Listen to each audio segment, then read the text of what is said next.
At what point did being okay start to feel different from actually being healthy? You're not necessarily sick, still going through your daily routine, but your body always feels a bit tired. Your mind feels a little foggy, and deep down you can't shake the feeling that you've tried, but the results haven't brought you the relief you were hoping for. In Japan, people don't wait for everything to fall apart before taking care of themselves. They maintain their health every day so they don't have to pay the price with major repairs later on. Our bodies need the same kind of care. If we take care of ourselves daily with small habits, we might be surprised by the big changes in our health. From my Japanese friends, I've learned some really simple everyday habits, and in this video, I want to share those with you so that taking care of your health can become easier and more sustainable.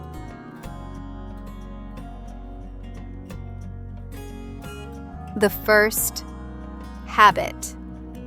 You may not always feel exhausted after a long day, but there's this feeling that something's off. Work's done, everything's fine, but your body still holds a kind of tension, like it hasn't truly been allowed to stop yet. I used to think that relaxation had to be something grand, long break, stepping away from everything. But over time, I realized that the body doesn't need grand pauses. It just needs a clear signal. Now it's time to relax. Drinking warm water in the morning or soaking in hot water at night gives you just that. The warmth gradually spreads, soothing the muscles, slowing your breath, and allowing your body to release the usual tension it holds onto throughout the day. The change isn't immediate, but after a while, I find myself sleeping more soundly, waking up feeling lighter, and those random tired moments gradually fade. Small, consistent habits have a noticeable impact on how I feel. And once the body has relaxed, I start to ask myself, when I feel sluggish, am I helping my body recover or just pushing it to keep going? Even small actions can shift how your body feels day to day. If you're curious about more simple, free ways to lighten both your home and mind, the next video shares practical tips you can start using right away. You won't want to miss it.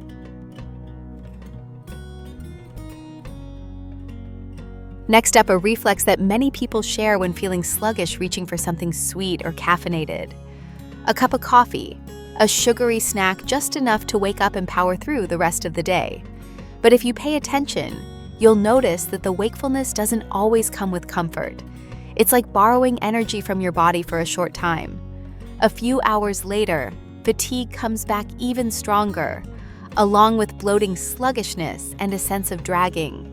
I started noticing this pattern and realized that while I wasn't necessarily sleep-deprived or overworked, I still felt tired. So I decided to try drinking Koso regularly, not with the expectation of an immediate pick-me-up, but just to see if it could make me feel lighter inside. The change I felt wasn't in my head, but in my body. Digestion became smoother, bloating reduced, and my energy was steadier throughout the day. No more spikes and crashes. That's why I've kept up this habit longer than I thought I would. Koso doesn't push my body into staying awake, it supports it from the inside, helping everything run more smoothly. I drink it in the morning or when I feel heavy, very flexible, no need for complex rituals. Over time, I found myself reaching for coffee or sweets far less when tired. Not because I was forcing myself to resist, but because my body no longer craved them. If you're used to caffeine or sweets when you're tired, try replacing just one of those times with Koso. Don't change everything at once, just give your body another option and let it tell you what works. And when my body started running more smoothly, my approach to eating began to shift as well.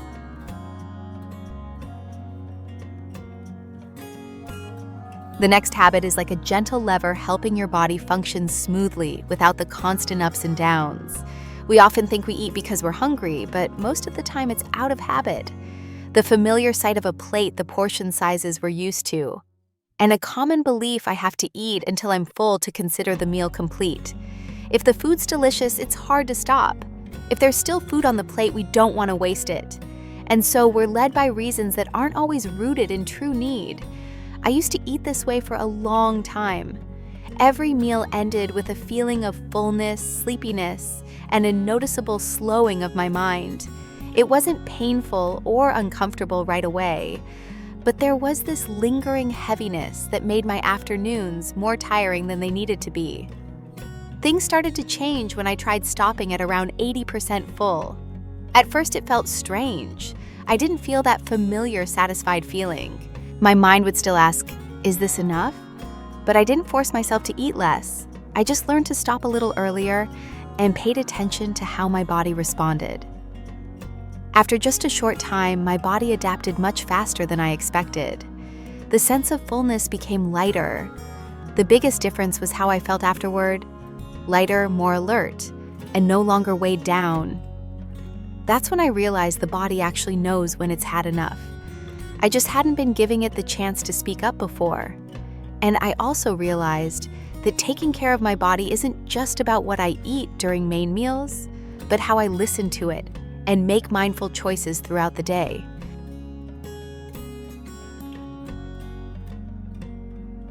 This tip highlights how sustainable energy often comes from small but the right choices. In Japan, cucumbers don't show up as a side dish for fun. They're a regular part of meals, a few thin slices alongside rice, a small dish of lightly salted cucumber, or just pre-cut in the fridge to snack on any time. No one emphasizes how healthy it is. It's just naturally part of the daily routine. What caught my attention is how often they're used, but in such an uncomplicated way.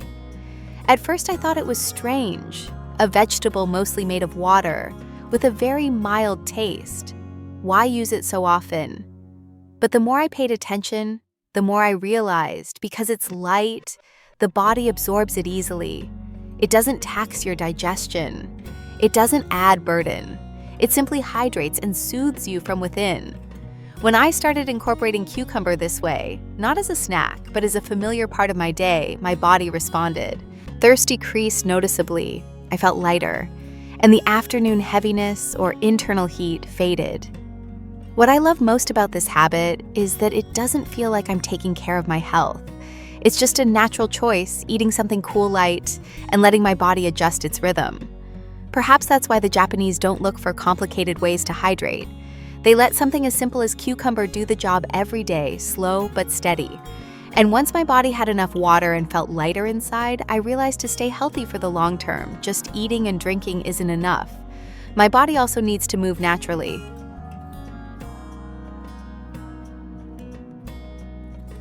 The body is like water. When it's stagnant, it becomes murky. But with even a gentle flow, it naturally clears up. For me, the feeling of fatigue doesn't always come from overworking, but from staying still for too long. I learned that in Japan, walking isn't just a way to get from point A to point B. Many people make it a regular practice to take long walks, especially on weekends or when they need to clear their minds. They don't walk fast, they don't set a step count goal, and they don't treat it as heavy exercise. It's just walking, moving the body continuously in a calm, open space. When I learned about this habit, I started doing it in a very relaxed way. I didn't need to walk far or for a long time. I simply stepped outside, chose a comfortable path with some greenery or fewer cars, and walked slowly. After just 10-15 minutes, I noticed a pretty big difference. My breathing became more even, my mind cleared up, and I no longer felt the heavy, sluggish feeling from sitting for too long. It wasn't an immediate, I'm no longer tired feeling, but it was a gradual lightness. I realized that walking isn't about forcing yourself to be healthier. It's about letting your body find its natural rhythm again. And as this habit became part of my routine, I noticed that the fatigue during the day didn't accumulate as much as before.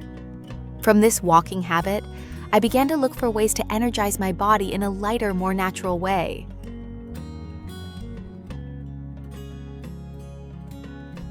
If meals are like music, a little structure helps the rhythm feel natural. Matcha can be a quiet note at first, good for you, but its slightly bitter taste often makes people put it aside. It's one of those things that ends up in the, I know I should, but I'll do it later category. Not because people don't care about their health, but because it doesn't give the instant comfort that coffee or sugary snacks do.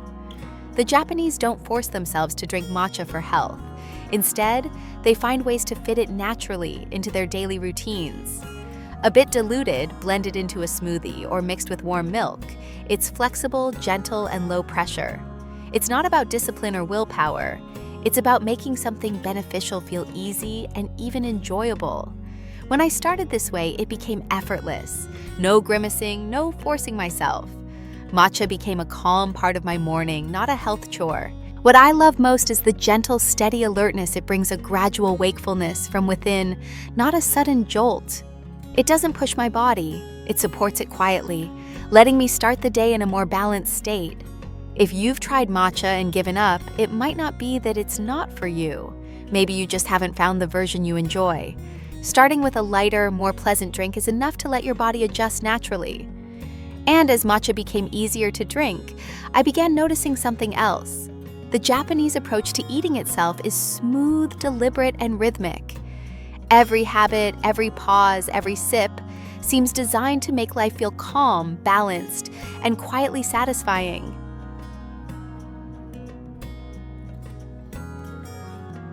If meals were music, many of us would be playing it like a chaotic drum solo. Sometimes there are too many dishes. Sometimes we just eat to get it over with. Rarely do we feel the true balance or rhythm of what we consume.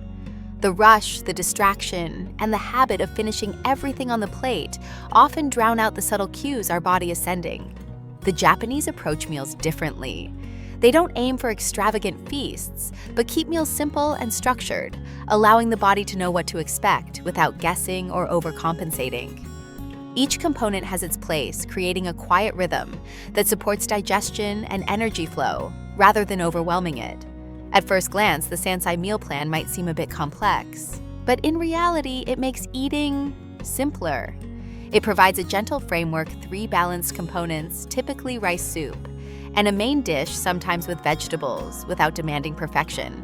You don't have to stress over what to eat for balanced nutrition because the structure is already built in. When I tried applying this method, I didn't follow it to the letter. Some meals had only rice soup and a main dish. Other days included vegetables or small side dishes. What changed most was my approach to eating.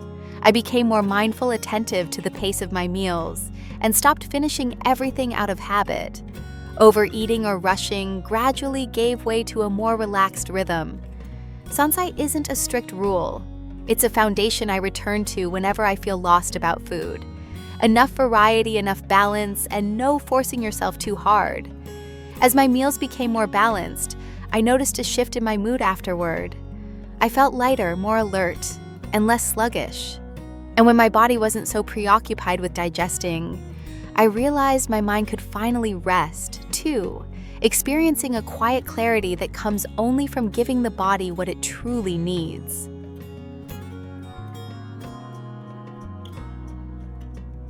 Along with mindful eating, taking short pauses for the mind makes all habits more effective. Some days everything looks fine on the outside, but inside it's like a room with too many tabs open. There's nothing urgent yet, the mind never fully rests. Random thoughts and small worries swirl endlessly, creating a subtle tension that's hard to shake. The Japanese don't wait until stress builds up. They intentionally create small pauses to clear their minds before everything piles on. Meditation or journaling isn't seen as a spiritual task. It's more like clearing your desk before starting work. If you skip it, you can still function. But everything feels heavier and slower. I started adopting this approach too. A few minutes of sitting still each morning paying attention to my breath became enough. No music, no special setting, just a simple pause. Afterward, I wrote a few lines in a journal, not to analyze or make them pretty, but simply to let the cluttered thoughts escape rather than circle endlessly. The effect was subtle, but profound. I noticed myself reacting a little slower, less irritated, and less harsh with myself. Daily challenges felt lighter. Small frustrations didn't accumulate as quickly. Through this habit, I began reflecting more on how I treat myself each day. I realized that caring for the mind isn't about long sessions or perfection. It's about consistent small acts that create mental space. Gradually, these pauses made everything else work. Meals movement feel more natural, easier, and more balanced.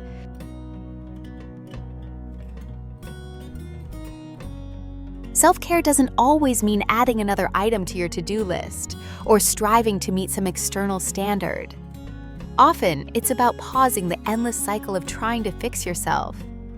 Many women spend so much time focusing on what they lack, what they haven't achieved, or what still needs improvement, that they forget to simply feel comfortable in their own skin as it is.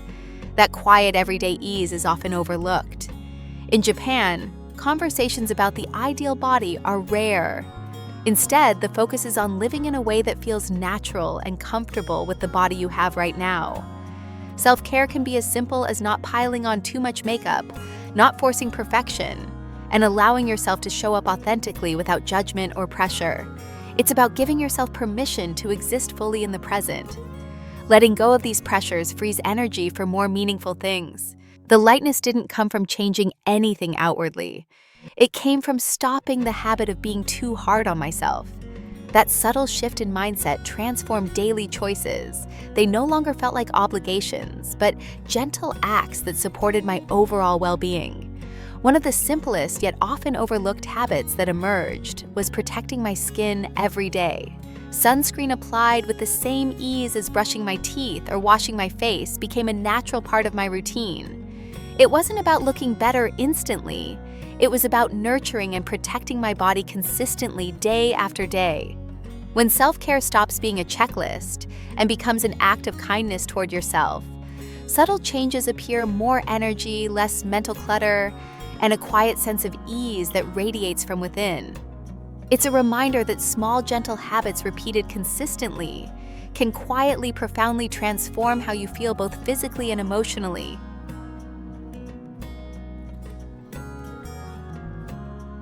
Finally, a small action, when done consistently, has long-term power for your health, just like the other habits we've built. The sun's rays are a subtle form of wear and tear. You don't feel it immediately. It doesn't hurt right away, but over time your body accumulates damage if not protected. The Japanese don't see sunscreen as a beauty step. They view it as a protection habit, just like putting on a coat when it's cold. They understand that prevention is better than cure, and this protection habit doesn't need to be flashy or complicated. Applying sunscreen becomes as natural in the morning routine as brushing your teeth or washing your face without much thought or waiting for the sun to be harsh. When this habit becomes second nature, the feeling of taking care of beauty disappears. What remains is simply protecting your skin and your long-term health. Looking back, all the habits I've shared have one clear thing in common: not doing too much, but doing it regularly. Not waiting for your body to shout before you start taking care of it. Small actions, when repeated daily, create big changes over time. They don't just help the body run more smoothly and sustainably, but they create a balanced rhythm where health and well-being are taken care of naturally without force.